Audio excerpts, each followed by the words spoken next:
Ahora sí, en el nombre del Señor ya comencé esta grabación de este estudio bíblico. Ahora voy a compartir la pantalla y vamos a ver un tema que es bastante relevante, bastante importante.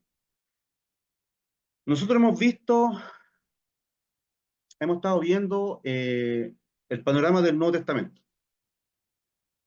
Y el panorama del Nuevo Testamento habla acerca de varios puntos que son importantes. Uno es la configuración ya del mundo para que nuestro Señor Jesucristo pudiera venir al mundo, ¿ya? Eso es lo primero, es cuando Dios preparó el mundo para que Cristo pudiera venir. Eso es el primer punto. Luego de eso vemos la vida, las enseñanzas y su obra, la obra de Cristo en los evangelios, ¿verdad? Vemos la figura de Jesucristo y vemos sus discursos, sus sermones, sus enseñanzas, sus parábolas, su pasión, su resurrección, y vemos que los apóstoles recogían la información acerca de él, de una persona. Ya ellos no tenían el conocimiento escrito, ellos mismos después escribieron acerca de lo que vieron, acerca de lo que oyeron, acerca de lo que palparon sus manos, acerca del verbo tocante. Por lo tanto, ellos solamente tuvieron una experiencia total con Cristo. Ellos pudieron ver a la persona de Jesús enseñando, oyéndole, eh, permaneciendo con él casi 3 años y medio, viendo esos milagros poderosos, esas sanidades, escuchando sus discursos, sus parábolas, ya experimentando, ¿no es cierto?, la vida de Cristo en sus propias vidas. Por lo tanto, estos apóstoles, estos discípulos tuvieron una experiencia real con el Señor, muy cercana, ya de primera mano. Luego vemos los 4 evangelios, donde Mateo, Marcos, Lucas y Juan son los evangelios que presentan a Jesús de en diferentes facetas, ¿ya? Vimos que Mateo presenta a Jesús como el Rey de Reyes y el Señor de Señores de Israel. Vemos como Marcos presenta a Jesús como el siervo de Dios. Vemos a Juan presentando a Jesús como el Hijo de Dios, el Verbo Divino. Y vemos a Lucas presentando a Jesús como el humano, el ser humano, en esa faceta de Cristo, ¿ya? Entonces ahí ya vemos un conjunto, ya, eh, de información acerca de Jesús, que es la persona importante y central de todo esto. Luego pasamos al libro de los Hechos de los Apóstoles, que es una continuación, ya, de los Evangelios, ¿ya? El libro de Hechos de los Apóstoles, la figura preeminente es el Espíritu Santo. Entonces, debería llamarse, debería llamarse Hechos del Espíritu Santo, ¿ya? En vez de el libro de Hechos de los Apóstoles, porque allí se ve toda la figura, ya, de la obra del Espíritu Santo que se lleva a cabo hasta el día de hoy. Vemos la iglesia plantada, vemos la iglesia recibiendo el poder para testificar, vemos la iglesia perseguida, vemos la iglesia conformada, vemos la iglesia expandiéndose, vemos la iglesia llegando hasta el fin, ¿no es cierto?, del mundo. Y hasta el día de hoy eso se está cumpliendo. Y luego vemos las epístolas, vemos las cartas, vemos los tratados teológicos y vemos el Apocalipsis. Allí yo veo ya un panorama completo acerca de Jesucristo. ¿Hay alguna pregunta hasta acá?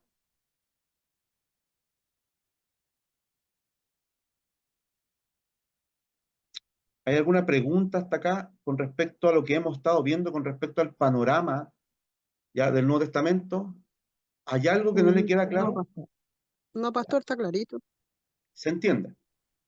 Sí, pastor. Entonces, en algún momento voy a hacer un estudio acerca de Jesucristo, que es la figura principal del Nuevo Testamento. Recordemos que el Nuevo Testamento es el cumplimiento del Antiguo Testamento. Y vemos otra figura potente, grande, porque es Dios mismo obrando y operando, ¿ya?, y gestionando la obra de Dios en nuestros corazones, que es el Espíritu Santo. Vemos también la importancia de la Escritura, ¿no es cierto?, donde nosotros recibimos las enseñanzas que apuntan a la verdad, a Cristo. Por lo tanto, el Espíritu Santo nos muestra a Cristo, Cristo nos muestra al Padre. Es así, esa es la forma, ¿ya? Entonces, eso es lo que vamos a ver. Y el libro de Hechos, ya, es un libro importante. Vamos a ver algún bosquejo del libro de Hechos, vamos a ver alguna panorámica porque me interesa verlo. Ya hay harto material, pero estaríamos 6 meses viendo el libro de Hechos. Yo hice un estudio acerca del libro de Hechos, he predicado acerca del libro de Hechos, ya, y por lo menos son mínimo 6 meses, pero aquí como estamos viendo una panorámica, voy a avanzar en lo que pueda, ¿ya? Y si usted tiene alguna pregunta, si tiene si quiere aportar algo, por favor, hágalo, porque es importante preguntar, no quedarse con la duda, ¿ya? Eso es un punto bien importante a tratar. Entonces podemos ver que Lucas escribió el libro de Hechos, eso es lo primero. Este no tenía título. En algún momento los discípulos, después del año 150, le pusieron un nombre. Le pusieron Hechos de los Apóstoles. Yo dije que debería llamarse, o todos concuerdan que debería llamarse Hechos del Espíritu Santo. ¿Ya? Podemos ver que en los primeros capítulos, en el primer capítulo se ve cómo se llaman y se nombran a los 12 apóstoles. ¿Ya? Podemos ver que el Espíritu Santo enfatiza más que cualquiera, eh, en verdad, el Espíritu Santo se enfatiza más que cualquiera de los apóstoles en el libro de los Hechos de los Apóstoles. Es la figura relevante, nuestro Dios operando, gestionando y obrando en la iglesia, en nosotros. Lucas presenta el Espíritu Santo en el primer capítulo de Hechos. Nos muestra que aún Jesús dependía del Espíritu Santo. Hechos 1:2. Entonces nos recuerda que los apóstoles no continuaron el ministerio de Jesús hasta que recibieron el poder del Espíritu Santo. Y ese Espíritu Santo que fue derramado en el día de Pentecostés tenía un solo propósito: capacitar, llenar, poner los ministerios, los dones, para poder edificar la iglesia primeramente como cuerpo y también darles poder para testificar al mundo acerca de la victoria, acerca del reino de Dios, ya traída por nuestro Señor Jesucristo. Entonces, esos son los puntos que uno va tratando en el libro de Hechos. Podemos ver que el libro de Hechos es un libro transitivo, es un libro también donde nosotros encontramos a dos figuras importantes, Pedro y Pablo. Si quisiéramos dividir el libro, lo tendríamos que dividir en Pedro y Pablo. Los primeros capítulos, del 1 al 12, se habla acerca de Pedro. Del 12 al 15 se habla acerca de Bernabé y de algunos apóstoles que estaban allí. Y luego vemos a Pablo, la figura, una de las figuras más importantes también del Nuevo Testamento, por lo que escribió, es el apóstol a los gentiles. Ya él escribió 13 cartas aproximadamente, y podemos ver que él hizo 4 viajes misioneros. Eso es lo que se registra, donde estableció iglesias, propagó el evangelio, fue perseguido y finalmente martirizado. Entonces podemos ver que el libro de Hechos de los Apóstoles es un libro muy importante a leer. Debemos leerlo porque es muy importante. ¿Ya? La mayoría de los profesores de la Biblia concuerdan en que Lucas es el autor de Hechos. Por humildad, Lucas no pone su nombre a principios de su evangelio, ni en los Hechos. Él no era apóstol como Pablo, pero escribió más palabras en el Nuevo Testamento que él. ¿Ya? Podemos ver la persona que escribió Hechos también escribió el libro anterior. ¿Ya? Hechos 1:1 dice en el primer tratado. O sea, ¿se acuerda usted el libro de Lucas? Y Lucas fue escrito a una persona, dicen. Bueno, hay varios puntos allí, si a una iglesia, si a una persona. Pero lo importante es que escribió ya a Teófilo. Hablé acerca de todas las cosas que Jesús comenzó a hacer y a enseñar. Hacer y enseñar. Eso es lo que escribió en el libro de Lucas. Lo que hizo Jesús y lo que enseñó Jesús. ¿Ya? La iglesia siempre ha creído que el tratado anterior mencionado en Hechos 1:1 es el Evangelio de Lucas. Tanto Lucas como Hechos se escribieron a la misma persona, Teófilo. Lucas escribió estos dos tomos como un conjunto histórico. Nosotros lo comprendemos mejor juntos, cuando los leemos ambos, por supuesto.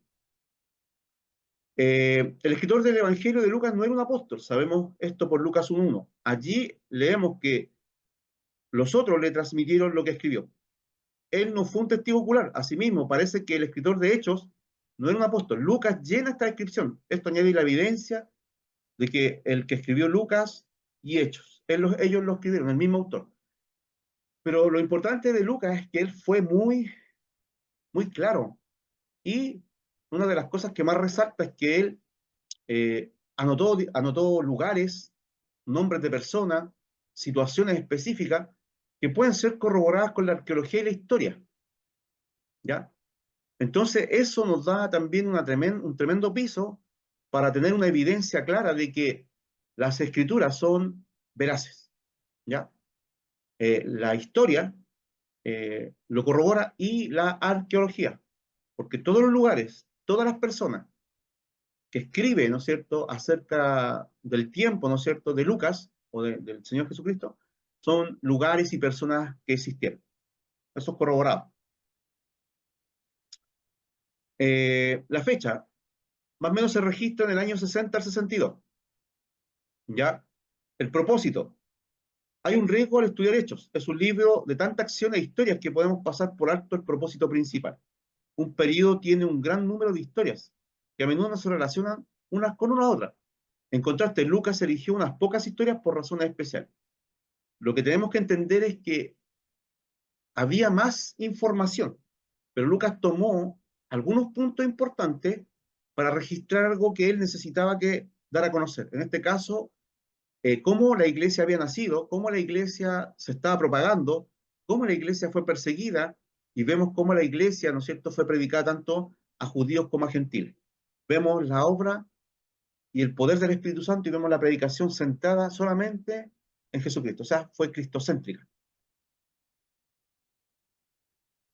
¿Ya? Aquí vemos algunos sucesos, ¿ya? La ascensión de Cristo, en Hechos 1:9, la conversión de Pablo, capítulo 9, del 1 al 19, la primera visita de Pablo a Jerusalén, el primer viaje, la segunda visita de Pablo, no, perdón, son las primeras visitas, después viene los viajes misioneros. En el capítulo 13 vemos el primer viaje misionero de Pablo, el primer gran concilio de la iglesia, en el 15, cuando hubo una disputa, ¿verdad?, entre judíos y gentiles. Y allí se llegó a un consenso, un concilio, por algunos puntos importantes que debían tratarse. ¿Ya? El segundo viaje misionero de Pablo, el tercer viaje misionero de Pablo, ¿ya? Hay alguien que tiene, que tenía el micrófono abierto, por favor le pido que si no va a hablar, lo ponga en, en mute. Si va a hablar, lo activa, ¿ya? Vemos el tercer Pastor, viaje misionero en el pastor, espera 18. un poquito. Pastor, va Dígame. muy rápido. Ah, ya. Es que aquí están los sucesos, pues. Estos sucesos usted los puede leer también. Solamente estoy leyéndolos. ¿Ya? ¿Le aparece ahí en pantalla este cuadrito? Sí, sí, pastor.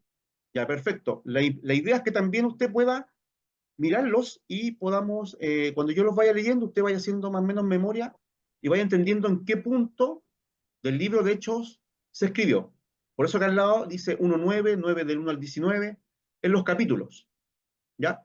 El segundo viaje misionero hace mención en el capítulo 15 al 18. El tercer viaje misionero de Pablo en el 18 al 21. El arresto de Pablo en Jerusalén del 21 al 23. El periodo de prisión de Pablo en Cesarea 24 al 26. Y el viaje de Roma del 27 al 28. O sea, el libro de Hechos termina ya, o se registra hasta el capítulo 28 de ese libro.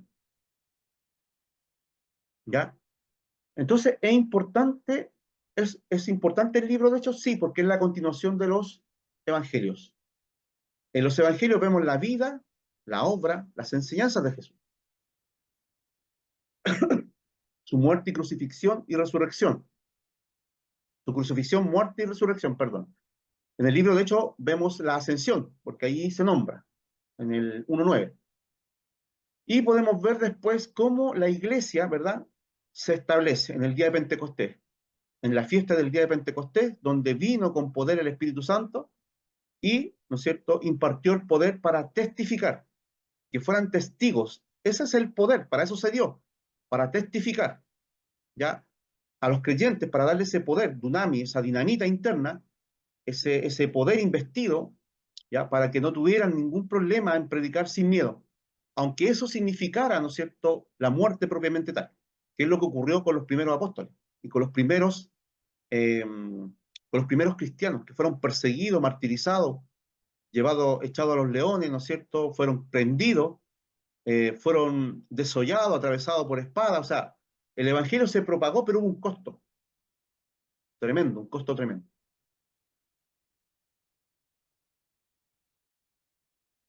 Después vemos el primer periodo de prisión de Pablo en Roma, el 28 del 1631. ¿Ya? Bueno, esos son otros puntos históricos, el incendio de Roma. ¿Ya? El ministerio de Pablo entre los periodos de prisión en Roma, la primera de Timoteo y Tito, ¿ya? El segundo periodo de prisión y la muerte de Pablo en Roma.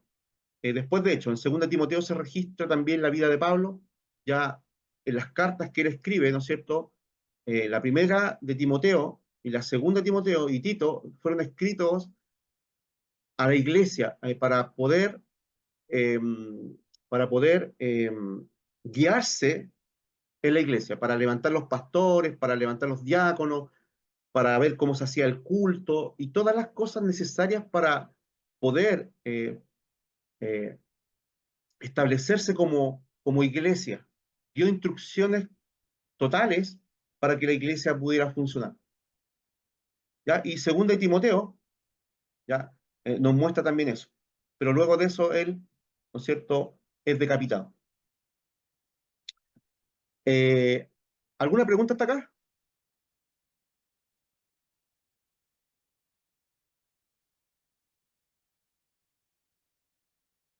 No, pastor. Pastor, ¿se va a referir a cada punto después? No necesariamente, no necesariamente, pero si usted tiene algún punto al cual quiera ver, lo podemos ver, porque sería muy extenso. Por eso que es una Ya, panorámica, pastor. ¿ya? Eh, hay un tema bien importante acerca del registro del Nuevo Testamento y de lo que escribieron los apóstoles y lo que escribió, ¿no es cierto?, lo que escribió en las cartas y todo aquello con respecto a Cristo. Todo apunta a Jesucristo.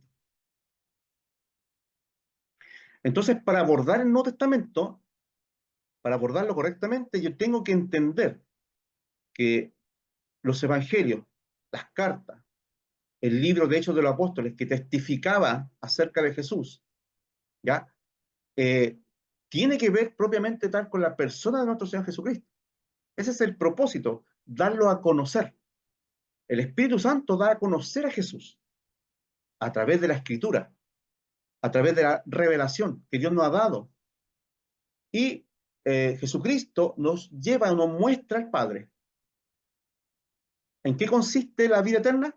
En conocer a Dios y a su Hijo Jesucristo. Pero les dije en un principio que ellos no tenían todavía la Escritura.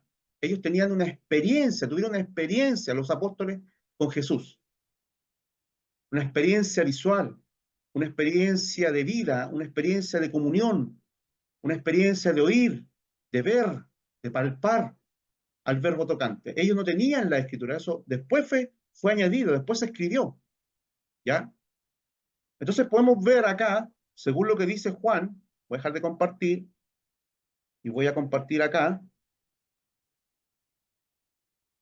con respecto a lo que dice Juan acerca del verbo, acerca de lo que habían visto, palpado y oído. Entonces el Evangelio es una persona, es Jesucristo, es una naturaleza. La sana doctrina, lo que se escribió acerca de Jesús, es una persona. Nosotros estamos conociendo a una persona. No debemos simplemente entenderlo como un concepto de conocimiento, que es importante, sino que más bien una persona que tiene una naturaleza, que se comportó, que pudieron ver, que pudieron palpar, que pudieron escuchar, donde ellos tuvieron una experiencia que es la misma experiencia que el Espíritu Santo quiere traernos a nuestras vidas. Recordemos que el Espíritu Santo nos ha dado, Dios nos ha dado un renacimiento por medio de su simiente, a una vida nueva en Cristo, a un hombre nuevo en Cristo. Por lo tanto, el Espíritu Santo está formando el carácter, o sea, el fruto, y el fruto es Jesucristo en nosotros. El fruto, cuando usted escucha el fruto del Espíritu, está diciendo, es el carácter de Jesús. Y es por eso que Cristo nos salvó y nos puso para que lleváramos mucho fruto. Y ese fruto es Él. Es amor, gozo, paz, benignidad, bondad, fe, mansedumbre, templanza. Todo ese fruto del Espíritu es la persona de Jesús en nosotros. que el Espíritu Santo está formando ese carácter en ese nombre nuevo que ha nacido. Por lo tanto, toda la Escritura apunta, todos los ministerios, todos los dones del Espíritu, toda la operación del Espíritu apunta al crecimiento, al conocimiento, a la madurez y a la estatura, de llevarnos a la estatura del varón perfecto que es Cristo. A eso apunta. Por eso nos juntamos, por eso escuchamos, por eso oímos sermones, estudios, por eso hacemos devocionales, por eso tenemos una comunión con el Señor para conocerle, para que el Espíritu Santo obre en esa naturaleza nueva que se nos ha dado. La vieja, en la naturaleza vieja, Dios no trabaja. Ese hombre está viciado, ese hombre está muerto. Dios no trabaja con ese hombre, no lo restaura. Ese hombre tiene que estar en la cruz. Y allí se tiene que quedar. Tiene que morir para que Cristo, ¿no es cierto?, vaya creciendo. Pablo dijo, ya no vivo yo. Ese hombre, ese Pablo, ese hombre natural, ya no estaba, porque Pablo mismo lo dice en Filipenses, todas esas cosas las tenía por ganancia, pero ahora me he encontrado con Jesús, me he encontrado con el conocimiento, me he encontrado con lo más maravilloso, con Cristo. Y eso es lo que necesito. Ya no vivo yo, Cristo vive en mí. Entonces, si estamos sentados acá, si estamos escuchando este estudio bíblico, es para entender el foco, es para abordarlo de la mejor manera, es para que no nos perdamos dentro de las predicaciones, dentro de la iglesia. ¿A qué voy? ¿Qué es lo que tengo que, por qué estoy acá? ¿Por qué tengo que hacer un estudio? ¿Por qué tengo que escuchar un sermón? No, es que el hombre interior se tiene que ir renovando. El de barro, el vaso de barro se va desgastando, pero hay una gloria que Dios ha puesto en nosotros, ¿ya?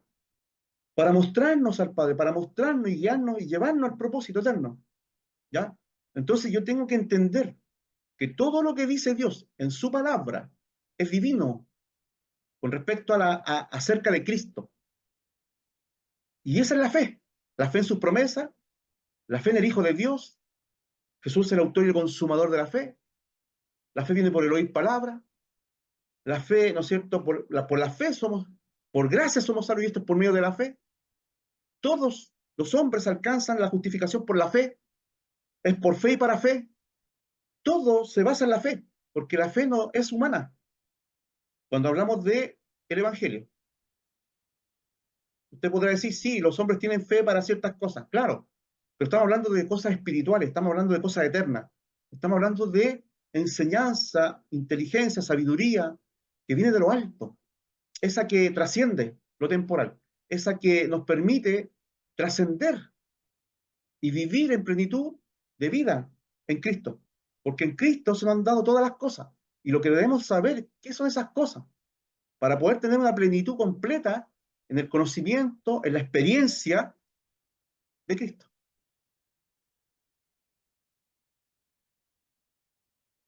Entonces no es venir a sentarse, a escuchar un sermón e irme igual.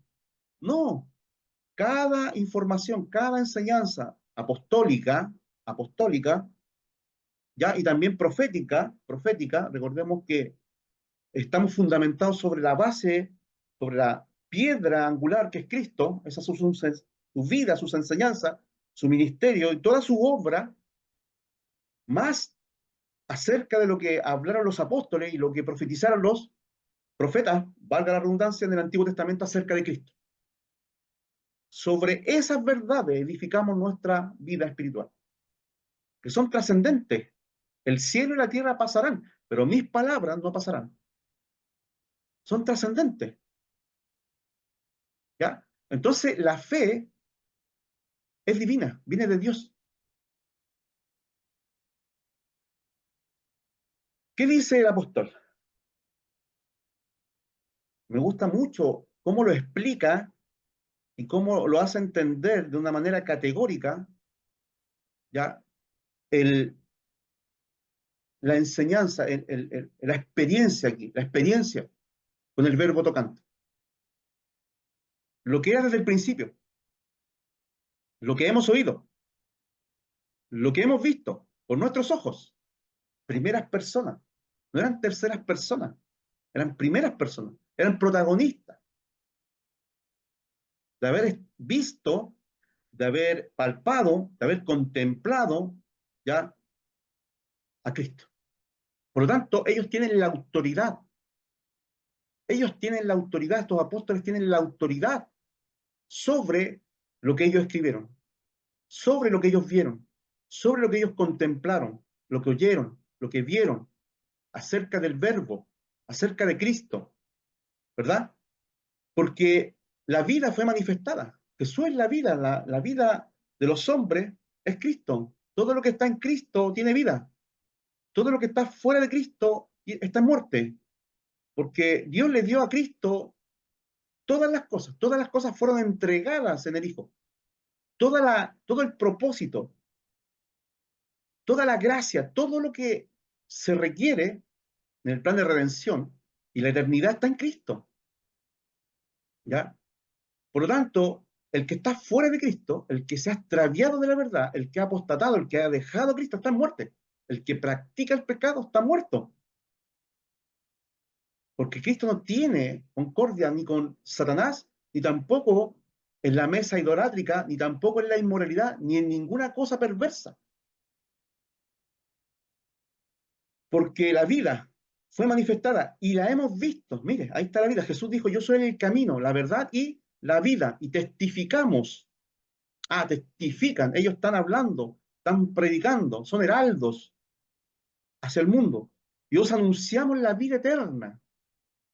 Ese es el mensaje de vida eterna. ¿Ya?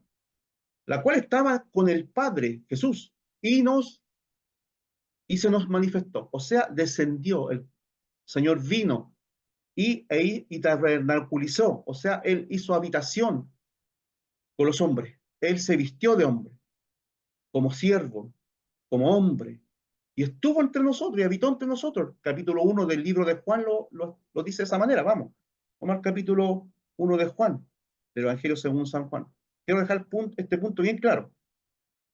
Que dice, en el principio era el verbo, y el verbo era con Dios, y el verbo era Dios. Este era en el principio con Dios. Todas las cosas por él fueron hechas, y sin él nada de lo que ha sido hecho fue hecho. En él estaba la vida. Él es la vida. Y la vida era la luz de los hombres. ¿Ya? La luz en las tinieblas resplandece, y las tinieblas no prevalecieron contra él. Más abajo dice, de aquella luz, ¿ya? Verdadera que alumbra a todo hombre, venía a este mundo. En el mundo estaba, y el mundo por él fue hecho, pero el mundo no le conoció. A lo suyo vino, y los suyos no le recibieron. Pero más a todos los que le recibieron, a los que creen en su nombre, les dio potestad de ser hechos hijos de Dios, los cuales no son engendrados de sangre, ahí está la simiente del Padre, ni de voluntad de carne, ni de voluntad de varón, sino de Dios. Y aquel verbo fue hecho carne y habitó entre nosotros, y vimos su gloria, gloria como el unigénito del Padre, lleno de gracia y de verdad.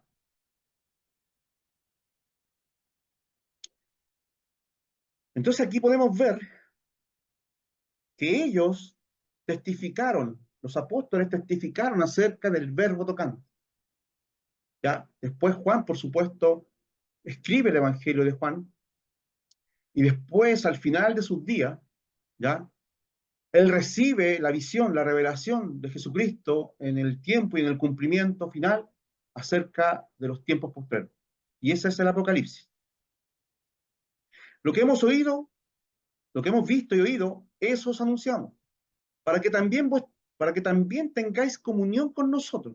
Y nuestra comunión verdaderamente es con el Padre y con su Hijo Jesucristo. Estas cosas os escribimos para que vuestro gozo sea cumplido.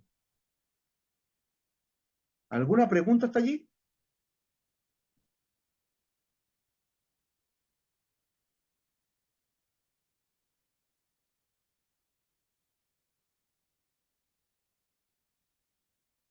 No, Ya, se entiende entonces, perfecto. Entonces lo así que es. podemos ver acá, ¿sí? Alguien dijo algo, parece, no sé.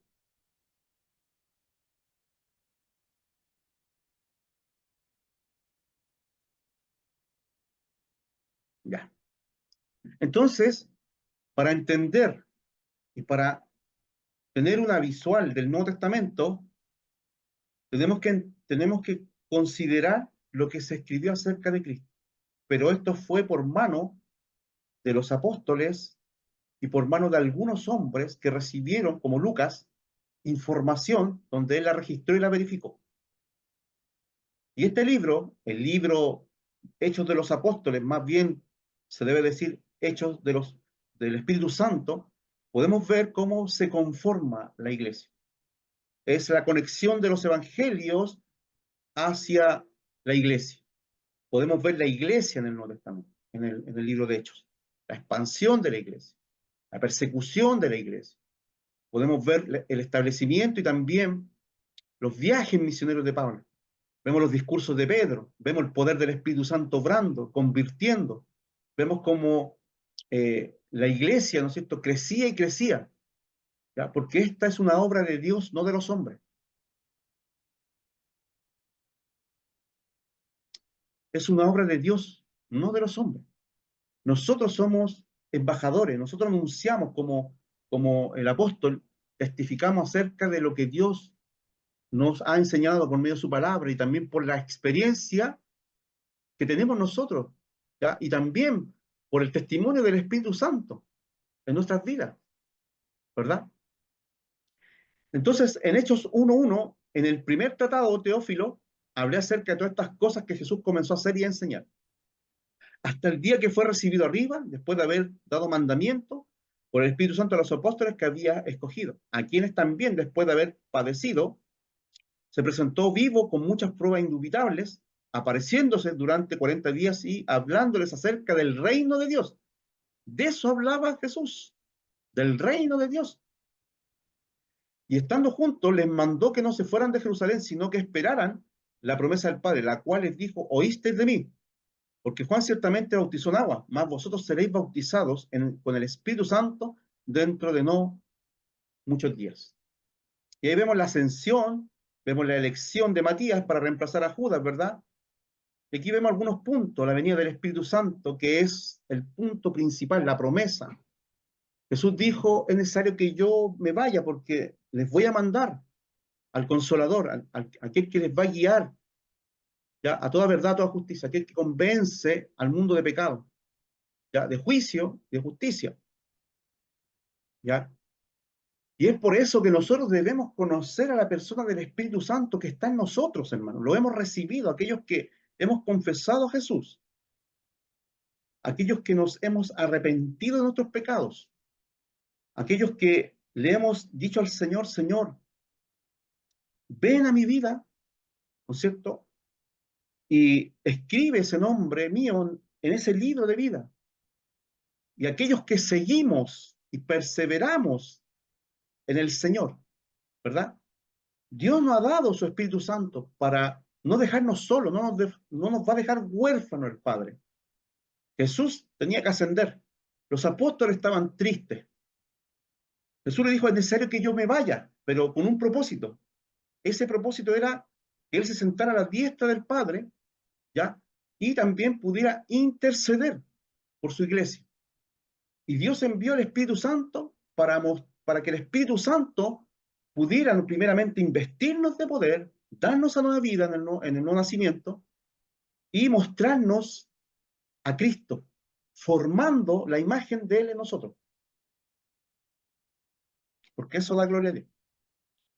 Entonces tengo que entender por qué todo el Nuevo Testamento, por qué tantas cartas, por qué el libro de Hechos. Y aquí yo veo esta obra maravillosa de Dios por medio del Espíritu Santo, extendiendo el reino y añadiendo a los que iban a ser salvados.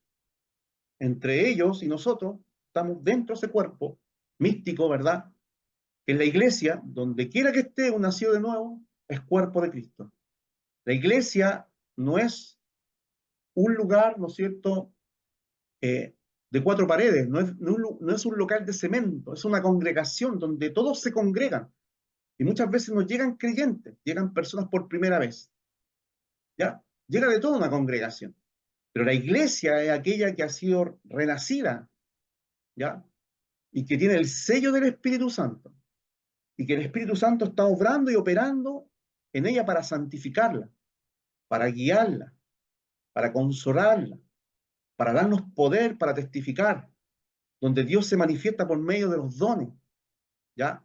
Esos dones que son sobrenaturales, para poder también a que los incrédulos puedan creer. Que muchas veces Jesús hizo esos milagros tremendos que tenían un propósito principal, y era que eran las credenciales de Jesús. Para los judíos necesitaban señal y ver. Dios y el Espíritu Santo operó en Cristo demostrando esas señales para que ellos vieran y creyeran de que Jesús había sido enviado por Dios. Lo que describe Nicodemo en el capítulo 3 de Juan. Sabemos que viene de Dios, ¿verdad? Veamos lo que dice el capítulo 3 de Juan. Había un hombre entre los fariseos que se llamaba Nicodemo, un principal entre los judíos. Este vino a Jesús de noche y le dijo: Rabí, que significa maestro, sabemos que has venido de Dios como maestro, porque nadie puede hacer estas señales que tú haces si no está Dios con él. ¿Ve?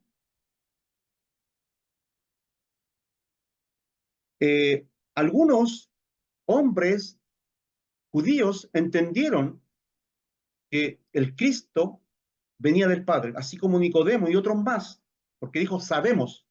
O sea, no era solamente él, eran otros más también. Ahí podemos ver a José de Arimatea, ¿verdad? Y quizá otros más que no querían decirlo públicamente por el miedo a lo que significaba, ¿no es cierto?, la persecución, el escarnio, ¿ya? Y lo que significaba confesar a Jesús públicamente. Pero podemos darnos cuenta de que las señales, ¿ya?, del Espíritu Santo también están en su iglesia. Dios le ha dado poder a la iglesia. Ese mismo poder que levantó a Cristo de los muertos nos ha dado el poder a la iglesia. Y eso lo dice el capítulo 2 de Efesios, perdón, sí, 2 de Efesios, cuando vimos nosotros que la iglesia había sido investida de poder. Veamos lo que dice Efesios.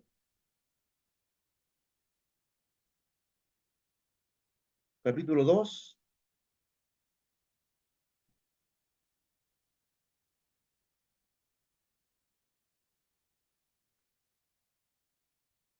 Dice, no, capítulo 1, pero creo que es. Ya. El conocimiento, nombrando vuestro entendimiento, no, 2. Dice, no, a ver, bendiciones espirituales, acción de gracia. Aquí está, conforme al propósito, ya nosotros habiendo sido la palabra, ¿verdad? El Espíritu Santo, que es nuestra de los santos en redención, posición, ya. Ya, alumbrando el entendimiento, la gloria de su herencia, la superintendencia de poder. Ya, aquí está. Dice, la cual operó en Cristo, pero voy a ir más arriba. Acá. Desde acá. Por esta razón, por esta causa, yo también habiendo oído de vuestra fe en el Señor Jesús y de vuestro amor para con los santos, no ceso de dar gracias por vosotros, haciendo memoria de vosotros en mis oraciones, para que el Dios de nuestro Señor Jesucristo, el Padre de gloria, os dé espíritu de sabiduría, ese es el espíritu nuestro, que nos dé sabiduría revelada, y de revelación en el conocimiento de Él. Se da cuenta que todo el Nuevo Testamento habla de revelación, habla de conocimiento, habla de sabiduría, habla de inteligencia, porque de verdad, hermanos, lo que quiere el Espíritu Santo es que conozcamos y veamos completamente a Cristo, para que Dios sea manifestado y sea revelado a nuestros corazones y a nuestra vida, para que estas verdades, ¿no es cierto?, impacten nuestras vidas y se queden aquí guardadas en nuestras vidas y podamos operar por medio de estas palabras, de esta sabiduría que viene de lo alto, de esta fe en las palabras del Señor, de estas verdades que hemos recibido. Nosotros somos lo que pensamos, hermano, y actuamos de acuerdo a eso. Si yo estoy lleno del Señor, ¿cómo voy a actuar? Si tengo revelación de Dios, sabiduría de Dios, conocimiento de Dios, voy a conocer la voluntad de Dios. Voy a poder discernir lo bueno de lo malo. Voy a poder aconsejar, ayudar, guiar a los demás. voy a poder echar mano a las promesas de Dios porque sé que son verdaderas. Entonces mi vida espiritual, nuestra vida espiritual, va a ser una vida victoriosa, abundante, ya en el Señor, donde de verdad que vamos a ir creciendo, ¿ya? Vamos a ir formándonos de acuerdo a ese carácter, a ese fruto, y vamos a dar fruto finalmente. Que finalmente todas las cosas son para que Dios sea glorificado, hermano. Es la expresión, nuestra vida es expresar a Dios en sus virtudes, en su carácter, ¿ya? Entonces, Dios quiere sal y luz de nosotros. Somos luminares, dice, ¿ya? Dios quiere iluminar este mundo que está caído, oscuro. Es Jesús operando en su iglesia. La cabeza es Cristo, los ojos son de Cristo. Él gobierna, pero él se expresa en este mundo con cada uno de nosotros, con la iglesia. Y la iglesia está gobernada y controlada por el Espíritu Santo. No es de otra forma, hermano. Si yo no entiendo eso, todavía no comprendo el Evangelio, todavía no tengo luz de Dios en mi vida. Y todavía vuelvo a lo antiguo, todavía vuelvo a los rudimentos, todavía no puedo ejercer la fe, todavía pierdo fe, todavía estoy luchando con el pecado, todavía no me revisto como Dios quiere que me revista, todavía tengo episodios carnales continuos. Dios quiere obrar en esta iglesia. Y dice abajo, alumbrando los ojos de vuestro entendimiento, para que sepáis, mira, siempre habla de saber, de entender, de revelación, de sabiduría, de conocimiento, ¿ya? Para que sepáis cuál es la esperanza a que Él os ha llamado, para conocer toda esta esperanza del llamamiento y cuáles son las riquezas de la gloria de su herencia en los santos. Somos herederos de Dios, su precioso tesoro, porque por algo se entregó el Señor. Imagínese usted la herencia, somos herencia del Señor, pueblo adquirido por Dios para anunciar las virtudes de aquel que nos llamó, alumbrando los ojos de vuestro entendimiento, dice, y la cual la experimente grandeza de su poder, para con nosotros los que creemos, según la operación del poder de su fuerza. ¿Cuál es la operación del poder de la fuerza del Señor? El Espíritu Santo, hermano, la cual operó en Cristo, y ahí lo está diciendo claramente, resucitándole de los muertos, porque el Espíritu Santo levantó a Cristo, la muerte fue vencida, el pecado fue vencida, Satanás fue vencido en el madero de la cruz, en la cruz, sentándose a su diestra en los lugares celestiales. Allí está. Y sobre todo principado y autoridad y poder y señorío, y sobre todo nombre que se nombra, no solo en este siglo, sino también en el venidero. Y sometió todas las cosas bajo sus pies, y lo dio por cabeza sobre todas las cosas a la iglesia. ¿A quién se lo dio? A la iglesia, la cual es su cuerpo, no están separados, no están divididos, es un cuerpo, la cabeza gobierna, Cristo es el Señor, la plenitud de aquel que todo lo llena en todo, es Cristo quien llena todas las cosas.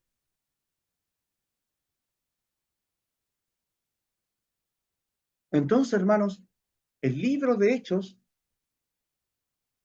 podemos darnos cuenta de que la operación del Espíritu Santo es completa. ¿Y qué nos debe enseñar esto a nosotros con respecto al libro de Hechos? Volvamos al libro de Hechos. Capítulo 2.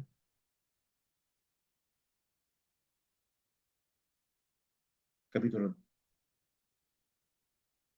El Espíritu Santo fue enviado como promesa del Padre. Era la promesa del Padre. Era el Espíritu Santo, es aquel que operó en Cristo completamente, en su llenura. Y el Espíritu Santo es el que trae todas las operaciones al cuerpo de Cristo. Por lo tanto, los ministerios fueron dados por Dios, ¿ya? Y los dones también. Y tienen un solo propósito, edificar la iglesia. Más el poder de la predicación es para anunciar el reino, las enseñanzas y la vida de Cristo. Entonces, Dios nos da poder para testificar. Son dos cosas importantes que debemos entender en la obra de Dios para con nosotros y para con el mundo. Lo primero es que con nosotros nos dio el Espíritu, nos ha hecho renacer, nos dio un corazón nuevo. Él escribió ya en nuestra mente y en nuestro corazón sus mandamientos, y nos entregó el Espíritu Santo para que esta obra, ¿no es cierto?, de Cristo sea conformada, o sea, el carácter de Cristo, el fruto de Cristo, esa naturaleza de Dios para expresión y para gozo de nosotros. Y el otro punto es anunciar la victoria, anunciar el reino, anunciar a Jesús y el Evangelio, porque es poder de Dios para salvación. Primeramente para los judíos y luego para los gentiles, o para el griego, como usted quiera ponerlo. ¿Hay más cosas que hacer dentro de la iglesia? No, no, hermano. Y es por eso que este es el molde que tenemos nosotros para la iglesia. Este es el molde, el libro de Hechos es un molde, o es la guía que se nos proporciona para poder eh, funcionar como individuos, como cuerpo, ¿verdad? Y como pueblo de Dios. No hay que traer cosas nuevas, aunque todos estén corriendo hacia otro lugar y trayendo nuevas visiones, revelaciones, unciones. No, si ya Dios nos dio todas las cosas. ¿Está de acuerdo con lo que estoy diciendo? No sé si usted puede añadir algo. Amén. Teniendo el Espíritu Santo, pastor, estamos completos porque la obra se hace por medio del Espíritu Santo. Dios así Correcto. lo quiso, nos dio las arras del Espíritu Santo, nos selló precisamente para mostrar a Cristo en nuestro carácter. Una de las cosas que nos puede suceder o nos sucede es que, como perdemos comunión muchas veces con el Señor, como el costo del discipulado es alto, queremos siempre irnos por la parte más fácil. Y es allí donde surgen todas estas cosas que no son del Espíritu, que han entrado a las iglesias para reemplazar la espiritualidad por emociones.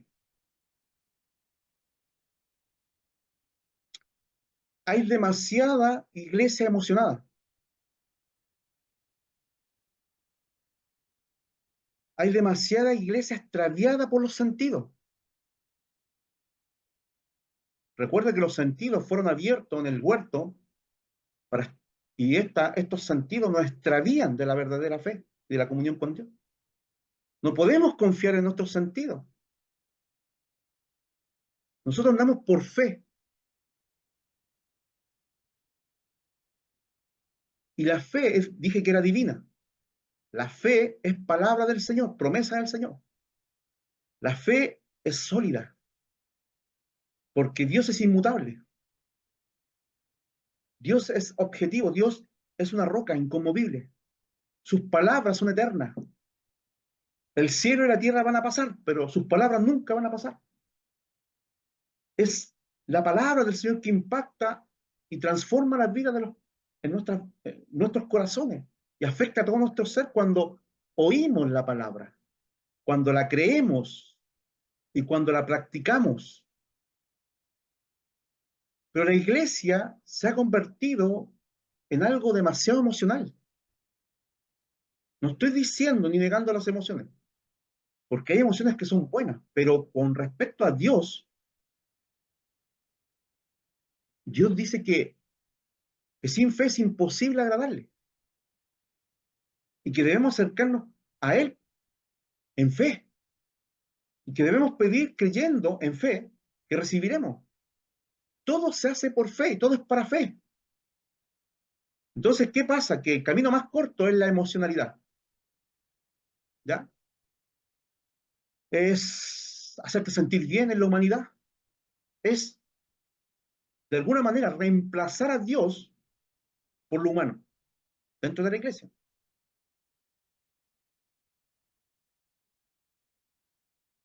Y es eso lo que está pasando. Por eso que no hay crecimiento. Por eso que se abandona lo verdadero. Por un culto emocional, por un culto diluido, no racional, Cuando hablo de razón, hablo de entendimiento y de inteligencia y sabiduría de Dios, no mía, no humana. Las palabras del Nuevo Testamento, el registro apostólico acerca de Jesús, acerca del Espíritu Santo, es divino. Aunque hay historias allí por acá que son narrativas históricas sobre algún evento o hecho, pero en sí las verdades, los principios y todo lo que encontramos acerca de Dios en la enseñanza para la iglesia es divina y es espiritual. Por lo tanto, Dios no quiere afectar el alma, la emoción. Dios quiere afectar el espíritu. Y es el Espíritu Santo que habla continuamente a la iglesia, que nos ha hablado continuamente. Y muchas veces nos ponemos duros de servir, nos ponemos duros de corazón, cerramos nuestro oído, estamos dormitando muchas veces, eh, nos distraemos, somos tardos para oír, como decía el domingo la palabra. Entonces, no hay otra forma y debemos morir a todo este ser, ¿ya? Que no, que no se va a ir con nosotros, porque la carne y la sangre no pueden heredar el reino de Dios. Lo que está en nosotros es trascendente, el espíritu que Dios nos dio, en la cual Él ha venido a hacer renacer. Eso es trascendente. Y todas las obras que Dios preparó de antemano son trascendentes, porque no son en vano, Dios las tiene consideradas. Todo lo que hagamos para el Señor, Dios lo tiene registrado y es trascendente. Sin nada hemos venido y sin nada nos vamos, en el sentido terrenal. Pero sí nuestras obras nos siguen, esas obras que glorifican al Señor. Esas van a quedar en memoria de Dios para siempre, delante de Él. Entonces, dice el Señor, buscar primeramente el reino de Dios y su justicia, y lo demás es añadido para el día a día y para el soporte terrenal. Dios dice, haced tesoro en los cielos, y no en la tierra. El tesoro que hacemos acá en la tierra, espiritual, es el que nos vamos a llevar finalmente. ¿Ves que cambia todas las cosas? Y como Dios nos ha hecho nacer el nacimiento incorruptible eterna, vamos a trascender, hermano. No podemos simplemente mirar lo temporal, lo terrenal, lo vanidoso de las cosas de la vida. Tenemos que mirar más arriba. Tenemos que pensar con la mente de Cristo. Y el Espíritu Santo es el que nos hace entender todas estas cosas y ver todas estas cosas. Sin Espíritu Santo, hermano, el creyente está seco.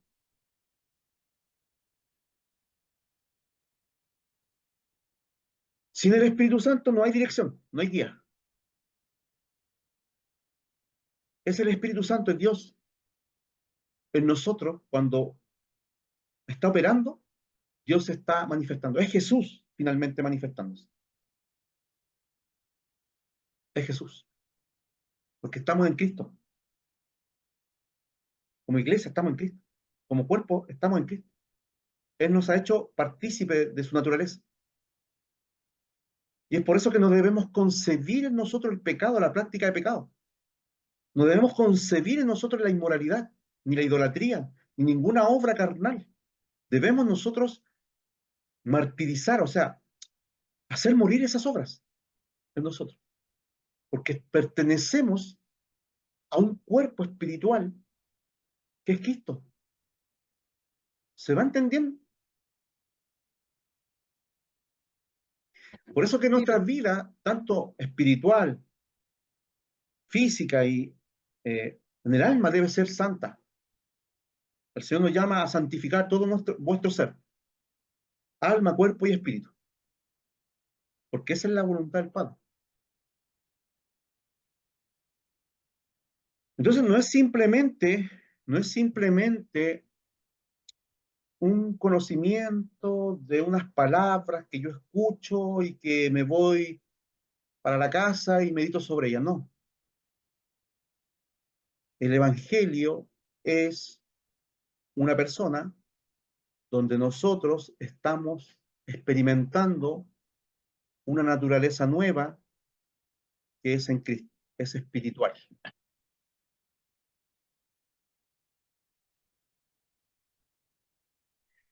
Nuestras vidas son la fragancia de Cristo que sube hasta Dios, pero esta fragancia se percibe de una manera diferente por los que se salvan y los que se pierden. Para los que se pierden somos un espantoso olor de muerte y condenación, pero para aquellos que se salvan somos un perfume que da vida. ¿Y quién es la persona adecuada para semejante tarea? Ya ven, no somos como tantos charlatanes que predican para provecho personal. Nosotros predicamos la palabra de Dios con sinceridad y con la autoridad de Cristo, sabiendo que Dios nos observa. ¿Ves? Ministros competentes del nuevo pacto. Debemos ser ministros competentes del nuevo pacto para anunciar estas verdades.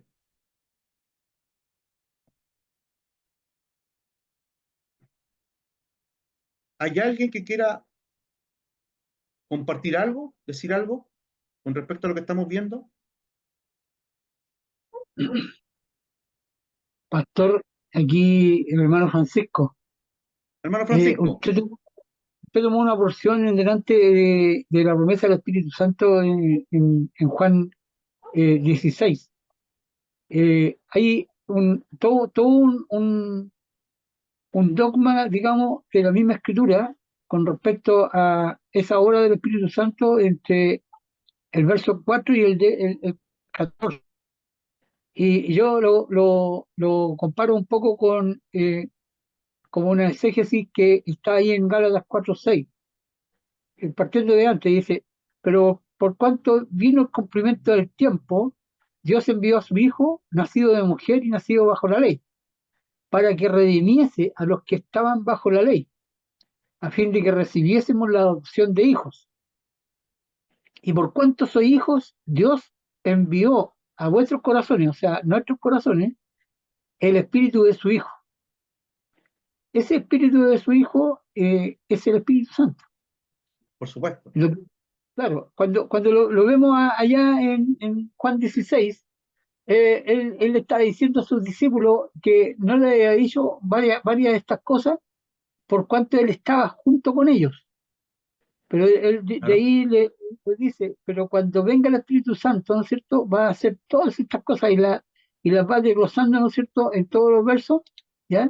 Y quisiera leerlo un poco, porque es mejor que la misma palabra nos hable a nosotros, ¿cierto?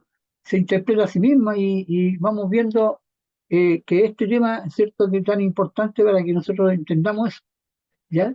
Dice, más os he dicho estas cosas para que cuando llegue la hora os acordéis de que ya os lo había dicho. Esto no lo dije al principio porque yo estaba con vosotros, le dice el Señor a los discípulos. Pero ahora voy al que me envió y ninguno de vosotros me pregunta, ¿a dónde vas? Antes, porque os he dicho estas cosas, tristeza ha llenado vuestro corazón. Está hablando un poco de los sentidos, o sea, ellos Por estaban supuesto. contentos con el Señor, pero no sabían cómo iba a ser la cosa después. Yo recuerdo una frase bien cortita que decía Juan, decía, es necesario que yo mengue para que Cristo, ¿sí? Entonces cuando viene el espíritu de su Hijo, del Hijo de Dios, y habita en nosotros para hacernos a nosotros parte de la iglesia con un mismo corazón, con una misma mente, ¿cierto? Es que nosotros tenemos que aprender a menguar, a aprender a que en ese menguamiento vaya muriendo el yo, vaya muriendo la vieja criatura, para que vaya creciendo Cristo en nosotros, ¿cierto? Y dice, antes, porque os he dicho estas cosas, tristeza ha llenado vuestro corazón, pero yo os digo la verdad, os conviene que yo me vaya, porque si no me fuera, el Consolador no vendría a vosotros.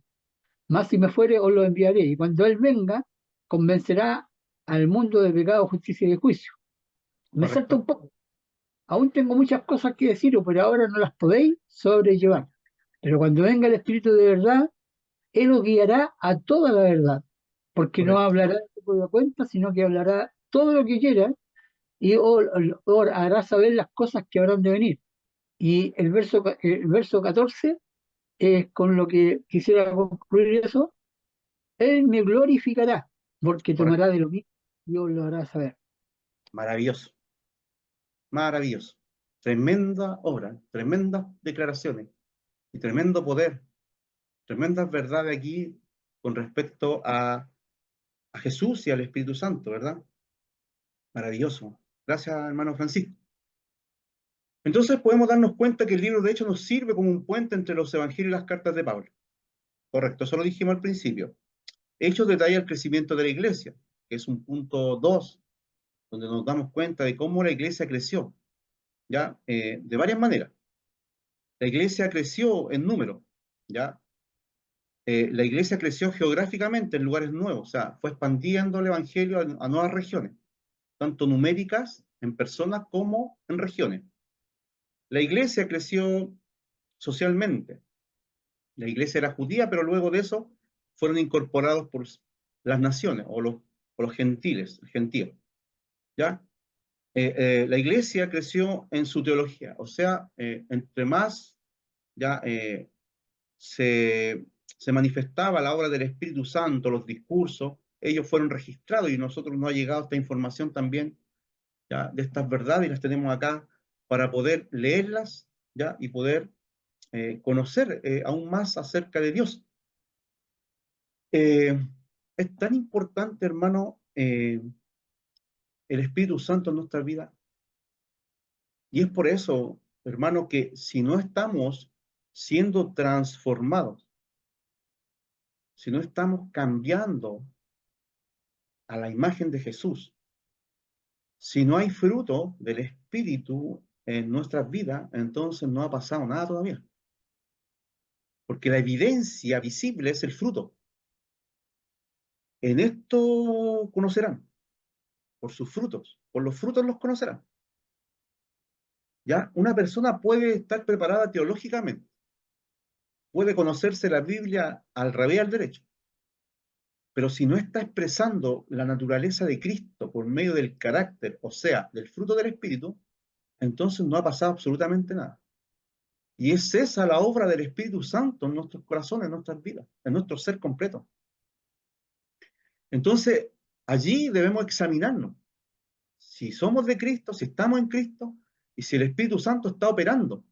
Porque a lo mejor nuestro pecado lo tiene, ahí entristecido. Y eso es complejo porque no podemos entristecer al Espíritu Santo con nuestros pecados. Cuando usted practica el pecado, o sea, llámese una obra de la carne y no lo deja, usted está siendo negligente, primeramente, y lo otro está en peligro. Está en peligro su alma. Porque Dios dijo, sed santos porque yo soy santo. La voluntad del Señor es la santificación. El Señor viene a tomarse a sí mismo. Y Cristo es santo, es puro. Si yo no estoy en esa condición, aunque vaya a la iglesia, aunque cante los días domingos, aunque escuche el texto, y aunque le predique a otros, si mi vida no está siendo impartida, impactada y transformada por el Espíritu Santo, debemos preocuparnos. Y lo quiero dejar aquí, quiero rayar bien la cancha. Porque como pastor tengo que decir estas cosas. Si el Espíritu Santo no está operando y obrando correctamente en nuestras vidas, si lo estamos contrictando, lo estamos apagando, lo estamos afrentando, no estamos yendo, hermano, no esperes entrar al cielo. Porque somos transformados por la palabra, pero cuando la obedecemos.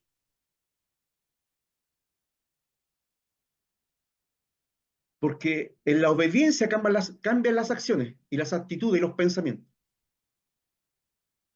La voluntad. Hay una voluntad de Dios, ¿verdad? La voluntad de Dios se nos ha escrito, se nos ha dicho, se nos ha predicado, se nos ha enseñado. Esa voluntad de Dios es la que se tiene que hacer en nuestras vidas. Y hágase tu voluntad, así en los cielos como en la tierra. En la tierra, ¿quién la hace? Sus hijos, pues, si el mundo no lo puede hacer. Y si no estamos haciendo la voluntad del Padre, va a llegar ese día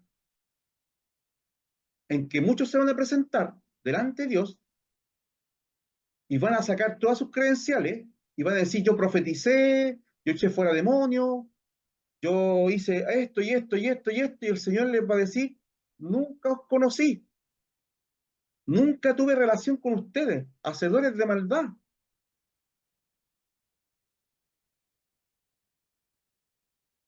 El pastor no nos ve, ni ustedes a mí. El que nos está viendo es Dios, y Él está registrando en los libros de vida todos nuestros hechos. Esos libros se van a abrir. Y por eso que debemos temer, porque el infierno es eterno, desde allí no se sale. Esta es la oportunidad que tenemos nosotros, que Dios nos ha dado en Cristo. Nadie puede pisotear la sangre de Cristo, ni afrentar al Espíritu Santo. ¿No ha leído Hebreos? Entonces tenemos que tener sumamente cuidado de cómo nos conducimos y de que de verdad Dios esté obrando en nuestra vida. Hay un obrar del Espíritu Santo, hay una llenura del Espíritu Santo que Dios quiere llenarnos de su presencia. Y tenemos que permitir que eso suceda. No, debemos nosotros eh, someternos al señorío de Cristo, someternos al Espíritu Santo, someternos a la palabra. No es hacer cosas que dentro de la iglesia anden más perdidos que afuera. ¿Sabe por qué? Porque amaron más las tinieblas, porque amaron más el pecado. Y eso trae consecuencias eternas. El infierno es real. Dios es un Dios airado, que está airado todos los días con el pecador. Estoy hablando de que no vamos a tropezar, sí. Tropiezo no es lo mismo que practicar.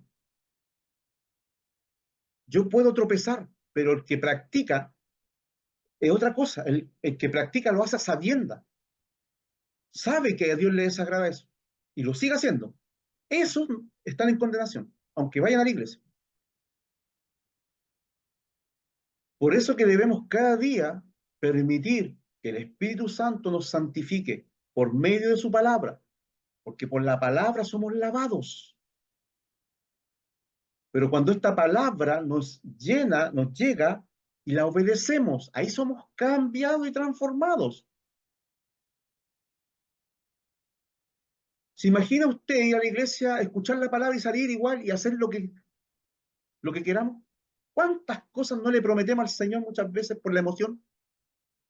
No, si Señor voy a cambiar, no, si Señor te voy a seguir, no, Señor te voy a servir, no, Señor yo no voy a hacer más esto que te desagrade. ¿Y cuántas veces has llorado? ¿Cuántas veces le has pedido perdón? Pero sales de la iglesia, se te olvida y seguimos haciendo lo mismo. Eso no es correcto. Ahí no hay cambio, no hay obediencia. El venir a purgar los días domingos tu conciencia con llorar y pedirle perdón ese día. No, Dios quiere un cambio de ropa completa, de harapos a santidad. Un cambio completo en nuestro ser y permanecer en esa condición, en el Señor. Permanecer en Jesús, porque fuera de Él no se puede hacer nada. Separados de mí, nada podéis hacer.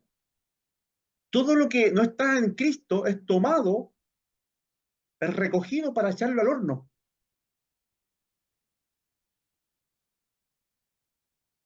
Y en eso debemos pensar y meditar cada día, hermano. Sí, Dios es amor, Dios es Dios de oportunidad, Dios es misericordioso. Sí, sí, mientras haya vida. Pero ¿quién tiene la vida comprada de nosotros? ¿Quién puede decir que mañana amaneceremos? ¿Quién puede decir que mañana volveremos? ¿Quién puede? ¿Alguien se puede jactar que yo soy joven? ¿Me queda una vida? No. A nadie le queda, nadie tiene la vida comprada. Ninguno de nosotros puede jactarse el día de mañana. Si el Señor quiere, haremos esto y esto otro. Pero hermanos, lo que debemos hacer es que debemos asegurar completamente, porque hay seguridad en la salvación, por si acaso. Hay seguridad. Ya, no estoy diciendo que no hay seguridad. Hay seguridad. E incluso el apóstol Juan nos da los parámetros de la seguridad en la primera carta de Juan. En la permanencia, en apartarnos de las cosas del mundo, en amar al prójimo, en confesar y apartarnos de nuestros pecados, en permanecer en las palabras del Señor, en no practicar el pecado, porque si no dice que es del diablo, así dice. Y dice, yo he escrito todas estas cosas para que sepáis que tenéis vida eterna. Pero esos son los puntos tocantes para entenderlo. No es como yo lo perciba o como yo lo crea. El pasar adelante, el confesar a Cristo, es una parte.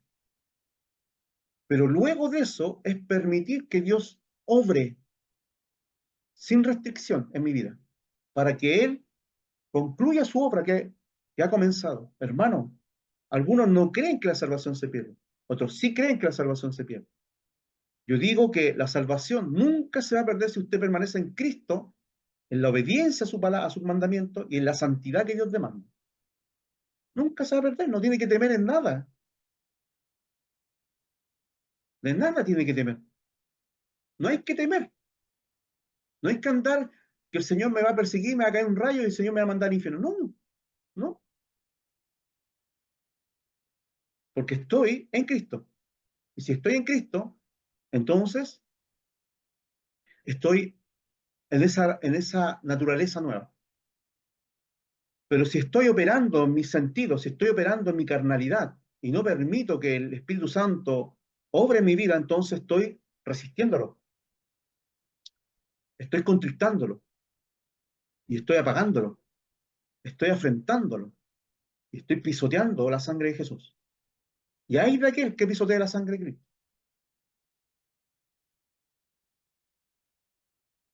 Si hay seguridad en la salvación, pero esta seguridad la da Dios y nos dice cuál es la seguridad. Si Dios lo permite, voy a hacer un repaso sobre la primera carta de Juan, léala y voy a abordar esos puntos para que no se asuste. Entonces usted va a decir, Señor, estoy aquí, estoy acá, de acuerdo a lo que dice el texto bíblico, como parámetros, como barandas, donde yo puedo apoyarme y decir, Señor, estoy en lo correcto y quiero permanecer en esta verdad. Y ando en el camino angosto, no en el ancho, en el angosto.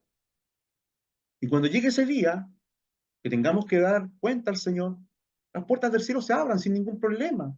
Los ángeles vengan y nos lleven, como dice en el texto. Y que podamos pasar al gozo eterno del Señor. En lo poco me fuiste fiel, en lo mucho te voy a poner. Pasa al gozo de tu Señor. Porque hermano, la vida se acaba en cualquier momento. No podemos, no podemos depender de nuestra propia vida.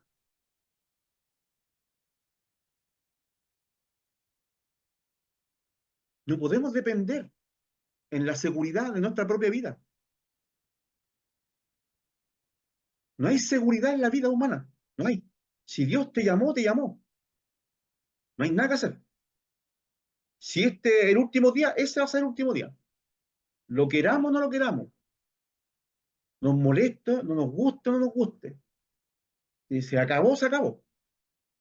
Pero es allí, hermano, donde nosotros tenemos la esperanza y la confianza de que estamos en Cristo y que nada nos va a pasar, que la segunda muerte no nos va a tocar nunca.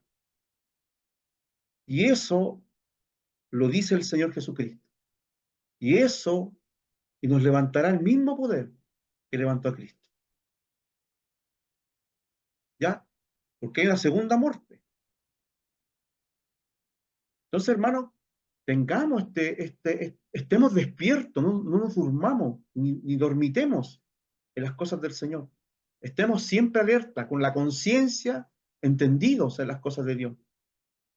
Porque el tiempo es corto, en todo aspecto es corto. Cristo viene.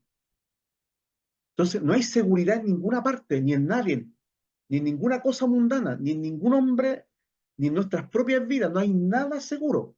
La única seguridad se encuentra en Dios. Eso es lo único seguro que yo tengo. No tengo más seguridad que eso.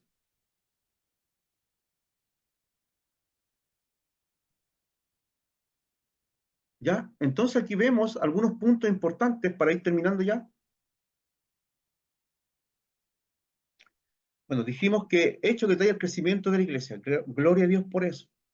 Y gloria a Dios porque la iglesia desde el tiempo hasta este tiempo, el tiempo del Señor, del día de Pentecostés hasta el día de hoy, la iglesia ha permanecido. La iglesia verdadera, no la congregación, la iglesia, los nacidos de nuevo, los que creen y siguen al Señor a donde quiera que va y están dispuestos a dar su vida por Él, sin ningún problema. Hechos explica y defiende a la iglesia. ¿Ya? ¿Ya? Entonces eh, podemos ver nosotros cómo Pablo, ¿no es cierto? O cómo los discursos, ¿verdad? Hacían apología acerca de la fe verdadera, acerca del único Dios y acerca de Jesucristo como el Hijo de Dios, para salvación. Ya podemos ver también que Hechos sirve como una guía de fe y práctica, por supuesto, porque ahí vemos el molde o el modelo de iglesia. La iglesia primitiva es muy importante. Y lo vuelvo a repetir, no podemos traer nada nuevo. Usted podría decir, estamos en otra cultura, somos otra sociedad. Es verdad, tiene razón en eso. Pero aquí hay directrices, hay guías, hay enseñanzas y hay formas en que la iglesia debe, ¿verdad? Debe operar. No estoy diciendo que nos vistamos de judíos, no estoy diciendo que nos pongamos kipá, ¿ya? O que nos lavemos las manos y nos circuncidamos. No, no estoy hablando de eso, estoy hablando de la iglesia, estoy hablando de la comunidad de la iglesia, que ya lo vimos en el libro de Hechos, cómo ellos se juntaban y qué es lo que hacían. Capítulo 1, ¿verdad? Entonces, la obra, las escrituras, vemos las escrituras, la oración, el compartir y la fraternidad. La obra del Espíritu Santo es glorificar a Cristo. Ese es el propósito de glorificar, de mostrarnos, de mostrar a Cristo. Glorificar significa demostrar, mostrar a Cristo. El conocimiento y adoración a Dios, el testimonio, las señales, los prodigios, la llenura del Espíritu Santo, que es tan importante para los ministerios y para cualquiera. Ese tema también lo quiero tomar, la llenura del Espíritu Santo. Es un tema que nos tenemos que ser llenos del Espíritu Santo, es un mandato. ¿Ya? Hablar en lengua, por supuesto, ahí los dones, la profecía y los otros dones espirituales, la solución a los problemas que trae el crecimiento de la iglesia. Ahí vemos cómo ya la iglesia se ministra, ¿verdad? Cómo se conforma y cómo funciona. El evangelismo y enseñar a los nuevos creyentes, claro, la gran comisión.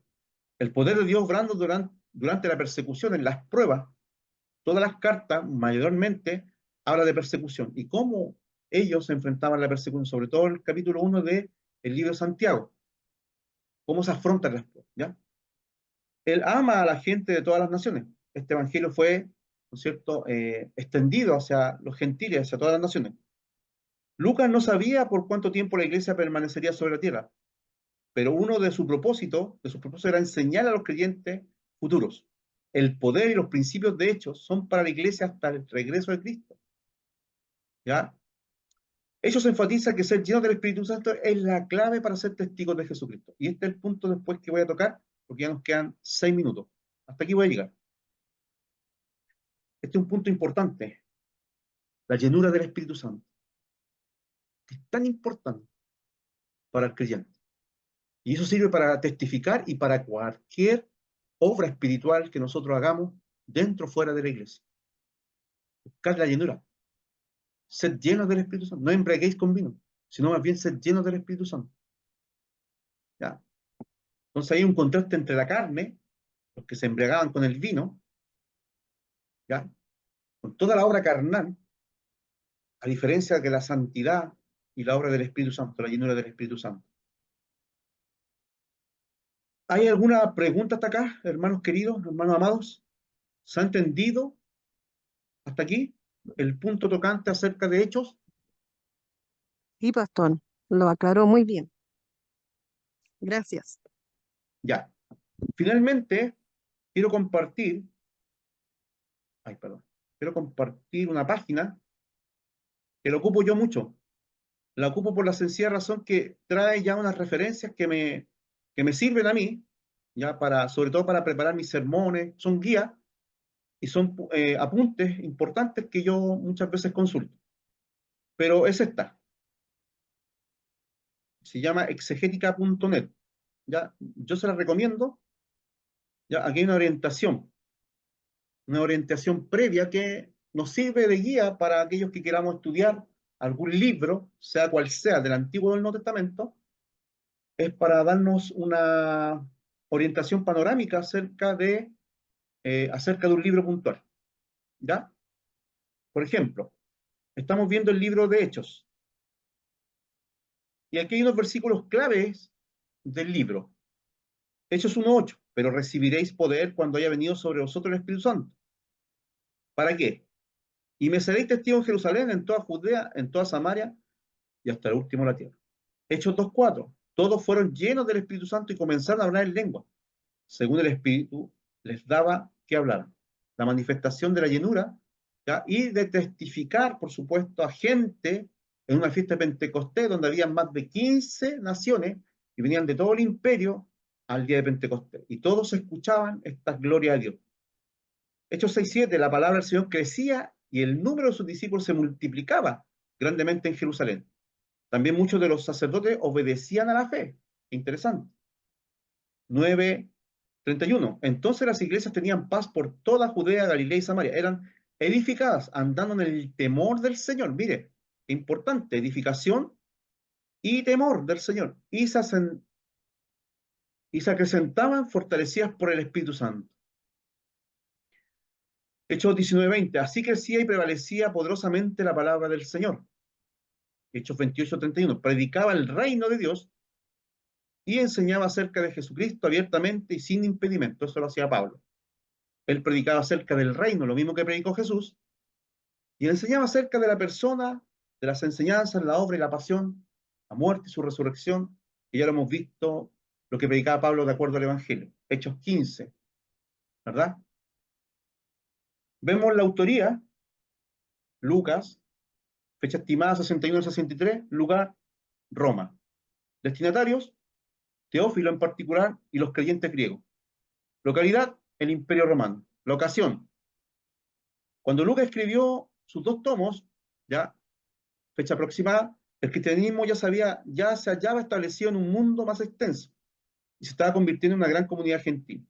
¿Ya? Ahí se llevó la gran comisión. Ahí hay unos comentarios que son muy buenos, donde nosotros podemos también tomar. La primera intención de Lucas se encuentra en las palabras de Cristo, resucitado, 1:8. Seréis mis testigos en Jerusalén y en toda Judea y en Samaria y por todo el mundo. Ese es el propósito del libro Hechos, extender la iglesia, la predicación por todo el mundo, empezando desde Jerusalén hasta el fin del mundo. Anunciar el reino y predicar acerca de Cristo. El género literario, por supuesto, del libro de Hechos es histórico, prácticamente narrativo, discurso, hay sermones y hay relatos fragmentados, o sea, hay historia y hechos y acontecimientos bien puntuales. Ya, el contenido, vemos los temas que son importantes dentro del libro de Hechos, la iglesia primitiva, la extensión del Evangelio, la gran comisión, el Espíritu Santo y Jesús. Doctrinas. Podemos encontrar la doctrina de la iglesia, la resurrección y del Espíritu Santo. Marcadísimo. ¿Ya? Finalmente, aquí hay varios bosquejos ya acerca del libro de Hechos que uno muchas veces puede ocupar. Que yo siempre he dicho, ocupen bosquejos porque es importante, ¿verdad? Poder ir y saber dónde voy yendo en cada capítulo, en cada punto, para no perderme. Yo he hecho mano acerca de los recursos que tengo en auxiliares, Biblias de estudio, comentarios bíblicos, diccionarios, todo lo que me bosquejo, ¿ya? Todo lo que me permita entender un poco más acerca de ese libro. Por supuesto que siempre, ya le voy a decir a usted que antes de comenzar un libro, ore primeramente, pídale al Señor que le dé, que le ilumine y permítale que el Señor le pueda impactar en su corazón para que haya un cambio verdadero. Ese es el punto acerca de los libros, acerca de las cartas.